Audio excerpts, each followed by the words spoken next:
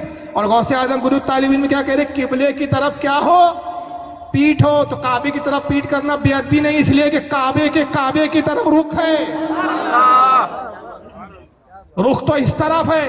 اور کہتے ہیں پھر حضور کی بارگاہ میں جو دعا کرے تو کہے, اور پھر یہ آیت بیان کرتے کہ اس آیت کو پڑھے جو سورہ نساء آیت نمبر 64 میں یہ تعلیم دے رہے غوث اعظم, یہ آیت تلاوت کرے, حضور کی بارگاہ میں دعا کرتے. اور وہ آیت کیا ہے, وَلَوْ أَنَّهُمْ إِذْ ظَلَمُوا أَنفُسَهُمْ جَاءُوكَ فَاسْتَغْفِرُوا اللَّهَ وَاسْتَغْفَرَ لَهُمُ الرَّسُولُ لَوَجَدُوا اللَّهَ تَوَّابًا رَحِيمًا.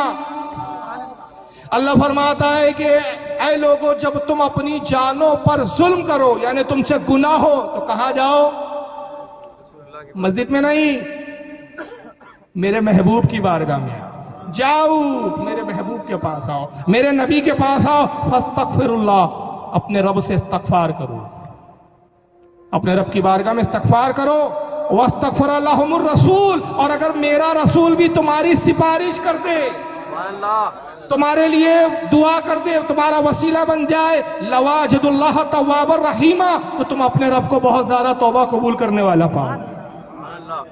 تو کہتے ہیں کہ یہ آیت پڑھے اور کہے یا رسول اللہ میں اسی طرح آپ سے اپنے گناہوں کی مغفرت کے لیے حاضر ہوا آپ کی بارگاہ میں، جیسے کہ وہ عربی حاضر ہوا تھا جو گناہوں میں لدا ہوا تھا، اور اس نے کہا یا رسول اللہ میں آپ کی بارگاہ میں آیا ہوں کہ آپ میرے گناہ رب سے معاف کروا دیجیے۔ یہ گناہ طالبین میں لکھ رہے گا اس مگر یہ اہل حدیثوں کو یہ نہیں لکھ رہا ہے۔ آپ فرماتے ہیں کہ خضر علیہ السلام زندہ ہے، آپ بھی کہتے ہیں خضر اب زندہ نہیں ہے، مر گئے، ختم ہو گئے، موسیٰ کے دور میں ہی ختم ہو گئے تھے، بولے دلیل روایت کچھ نہیں۔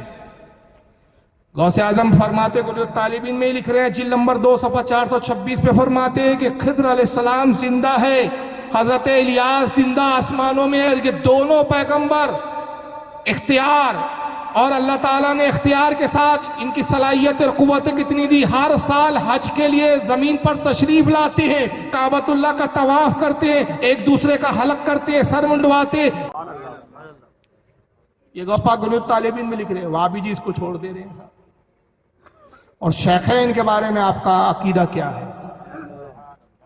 یہ آج کل بڑا چل رہا ہے علی کا پہلا نمبر، غوث پاک سے بڑے ہو آپ، غوث پاک سے بڑے ہو۔ آپ فرماتے ہیں کہ تمام انبیاء کے بعد سب سے افضل ابو بکر صدیق ہے۔ گنوت الطالبین جلد نمبر 1 صفحہ نمبر 196 196 پہ لکھ رہے ہیں، تمام انبیاء کے بعد سب سے افضل کون ہے؟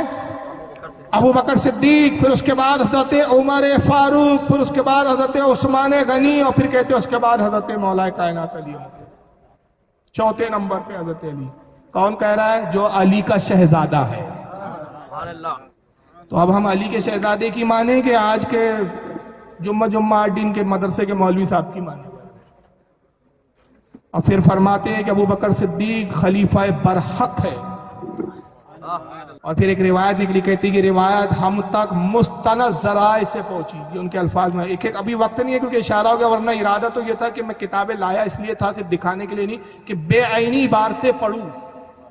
میں نے نشانات بھی لگا کے رکھے، چٹیاں لگا کے رکھی ہے اس میں کہ کھولوں پڑھوں، لیکن وقت نہیں ہے، اتنا وقت ہی نہیں ہمارے پاس، اشارے ہو رہے ہیں کہ بھائی ختم کرنا ہے، بس عین پہ آ گیا ہوں، تو میں اپنی زبان میں دہرا دے رہا ہوں اس کو، کوشش کریں گے کہ جو میں بول رہا ہوں اس کو اسکین کی شکل میں ہم ڈال دے بعد میں۔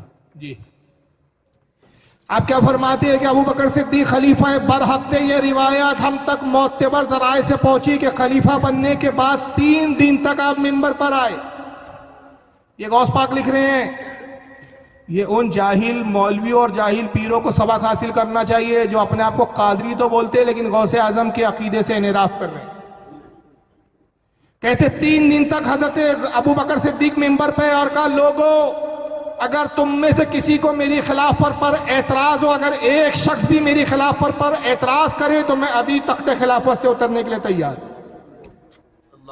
یہ غوث پاک لکھ رہے ہیں، تو فرماتے ہیں کہ 3 دن جب آپ اعلان کی تو سب سے پہلے جو شخص اٹھتا تھا وہ حضرت علی ہوتے تھے، اور اٹھ کے کہتے تھے ابو بکر آپ ہمارے خلیفہ ہیں، جس کو رسول نے آگے بڑھا دیا، اب ہم میں سے کسی کی مجال نہیں کہ ہم اس کو پیچھے کر دیں۔ یہ غوث اعظم اپنا عقیدہ بتا رہے ہیں۔ امیر معاویہ رضی اللہ تعالیٰ عنہ کے بارے میں آپ فرماتے ہیں کہ لوگوں امیر معاویہ کے بارے میں اپنی زبانوں کو خاموش رکھتے ہیں۔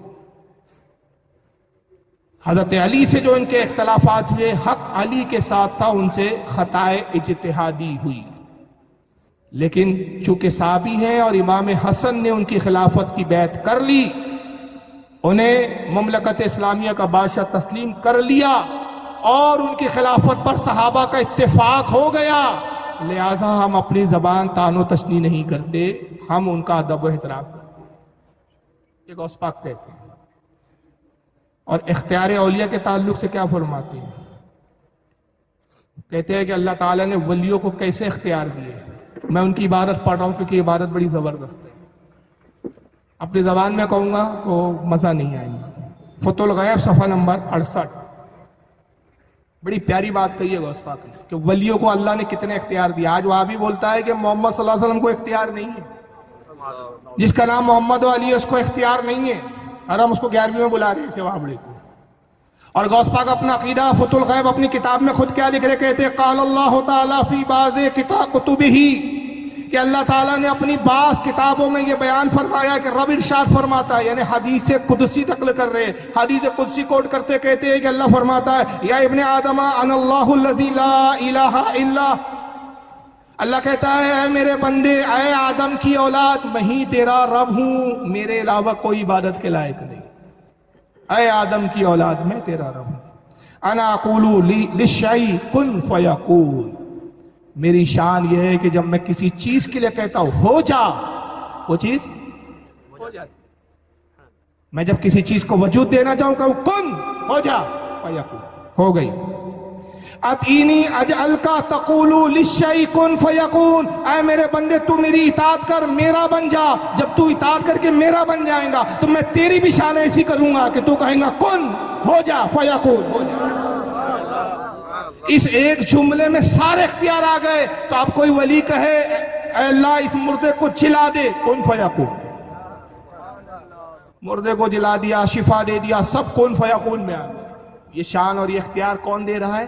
اللہ تعالیٰ عطا کر. اور پھر آگے وضاحت کرتے کہتے وَقَدْ فَعَلَ ذَلِكَ بِقَصِرٍ مِّنْ أَنْبِيَائِهِ وَأَوْلِيَائِهِ وَخَوَّاسِهِ مِنْ بَنِي آدم, اور یہی طاقت و قوت, یہ اختیارات اللہ نے تحقیق اپنے بہت سارے انبیاء کو, اولیاء کو, خواص کو, اولاد آدم کو عطا کیا. اولیاء کے اختیار کا ذکر کر رہے ہیں. پھر گنیت الطالبین کے اندر جلد 1 صفحہ 258 پر آپ تعلیم دیتے فرماتے ہیں لوگوں 40 ابدال ہے جو دنیا کا نظام سنبھالے. ان وابی سے پوچھو کہ اہل حدیث تو بڑے جلدی بول دیا آپ نے غوث پاک کو, مانتے ہو کہ تم 40 ابدال؟ اب میں نے کئی وہابیوں کو چیلنج کیا, آج تک ایک وہابڑے نے میرا چیلنج ایکسپٹ نہیں کیا. کہا میں نے کہا تم گنیت الطالبین کی بنیاد پر کہتے ہو نا غوث پاک اہل حدیث تھے, چلو اسی گنیت الطالبین کو فیصل بناتے. گنیت الطالبین میں جتنے عقیدے تم بھی مانتے جاؤ ہم بھی مانتے, میں رفعین کے لیے تیار ہوں, تم باقی سارے عقیدے مانو. پھر تو تم ایک رفعین دوں گے تو 10,000 مسئلے میں تم پہ لاد دوں گا, اور تمہارا باپ بھی نہیں مانے گا کیونکہ تم اس کو شرک و بدعت بول کے بھاگتے ہو. تو غوث اعظم کیا فرما رہے ہیں کہ 40 ابدال ہے جو دنیا کا نظام چلاتے ہیں, اور فرماتے یہی دنیا کے حاکم ہیں اور مومنوں کے سفارشی ہے. قبروں کی زیارت کے تعلق سے آپ عقیدہ بیان کرتے ہیں. گنیت الطالبین جلد 1 صفحہ 178 پہ کہتے ہیں ہمارا عقیدہ ہے, غوث پاک کہتے ہیں ہمارا یہ عقیدہ ہے کہ میت اپنے زائر کو پہچانتی ہے.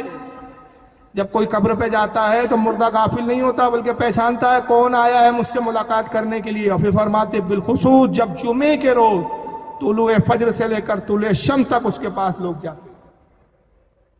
یہ بھی ہمارا عقیدہ ہے کہ الحمدللہ عام مردہ پہچانتا ہے تو ولی کے پہچاننا شناخت کا پھر کیا عالم ہوگا. آج سارا وہاں بھی چلاتے تعویذ گلے میں ڈال دیا, شرک بدعت, شرک مشرک, تعویذ لٹکانا شرک, تعویذ لٹکانا شرک. لیکن غوث پاک اپنا عقیدہ کیا بیان کرتے ہیں؟ گنیت الطالبین جلد نمبر 1 صفحہ 130 پر آپ بیان کرتے ہیں کہ مندرجہ ذیل تعویذ لکھ کر گلے میں ڈال دیا جائے. یہ بخار کا تعویذ ہے, کتنا ہی شدید بخار ہو یہ لکھ کر تعویذ گلے میں ڈالو, بخار چھو. اور تعویذ کے الفاظ کیا لکھے غوث پاک نے, وہ ذرا سن لیجئے کتنے بڑے پھر یہ غوث پاک پہ لگائے یہ شرک کا فتویٰ. سنیوں کو بیچاروں کو سب پہ سنیوں پہ فتوے لگے. تعویذ کے الفاظ لکھ کے دے رہے کہ یہ الفاظ کاغذ پہ لکھے, بڑا شدید بخار ہو تو تعویذ یہ الفاظ تعویذ میں لکھ کر کاغذ پہ لکھ کے تعویذ بنا کے گلے میں ڈال دو. اور الفاظ کیا ہے؟ بسم اللہ الرحمن الرحیم وباللہ محمد رسول اللہ یا نار کونی بردا وسلاما علی ابراہیم وارادوا به قیدا فجعلناهم الاخسرین. اللہم رب جبریل و میکائیل و اسرافیل اشفی صاحب هذا الكتاب بحوالک و قوتک و جبروتک یا ارحم الراحمین. یہ الفاظ لکھو. پھر کہتے ہیں امام احمد ابن حنبل کو بخار ہوا, یہ بھی نقل کر رہے ہیں آگے. کہتے ہیں امام احمد ابن حنبل کو بخار ہوا, امام احمد ابن حنبل فرماتے یہی تعویذ لکھ کر میرے گلے میں ڈالا گیا. بخار ایسے غائب ہوا جیسے مجھے بخار تھا ہی نہیں. اور یہ روایت ابن قیم جوزیہ نے بھی لکھی ہے، وہابیوں کے بہت بڑے علامہ ابن قیم جوزیہ، زاد المعاد اس کی کتاب ہے، جلد نمبر 4 صفحہ 291 پہ یہ ابن قیم جوزیہ نے بھی لکھا ہے، شاگرد ابن تیمیہ کے جناب. اس میں ایک توجہ دلا رہا ہوں، تعویذ میں نام کس کے ہیں؟ میکائیل، جبریل، اسرافیل. کون ہے یہ؟ فرشتے ہیں، اور ہمارے نبی ان سے بھی افضل. تو جب فرشتوں کا نام ڈال لو تو بخار بھاگ جائے، رسول اللہ کا نام ڈال دو تو بیمان نہ بھاگ جائے، شیطان نہ بھاگ جائے. تو فرشتوں کے نام کے تعویذ سے بخار بھاگ رہا ہے، تو حضور کے نام کا تعویذ اگر پہن لیا جائے تو خدا کی قسم شیطان بھاگے گا، اور اعلیٰ حضرت کے نام کا تعویذ پہن لیا جائے تو وہاں بھی بھاگ جائے گا. یہی نتیجہ نکلا نا بھائی. کبرا اور سگرا بنا رہا ہوں میں اس سے یہ تو اس سے یہ. بھائی جب فرشتوں کے نام کی تاثیر یہ ہے کہ بخار بھاگ جائے، تو رسول کے نام کی تاثیر کا عالم کیا ہے؟ ابو بکر صدیق کی نام کی تاثیر کا عالم کیا ہوگا؟ خلفاء راشدین کی تاثیر کا عالم کیا ہوگا؟ اور خود غوث اعظم کا اگر نام لکھ دیا جائے تو بہرحال یہ غوث پاک کی تعلیمات ہے، ہمیں ان کی تعلیم پر عمل کرنا چاہیے. بہت ساری اور بھی باتیں، لیکن وقت کی قلت کی وجہ سے اس کو میں اختتام کر رہا ہوں. چلیے آئیے صلاۃ والسلام کے لیے کھڑے ہو جائیں.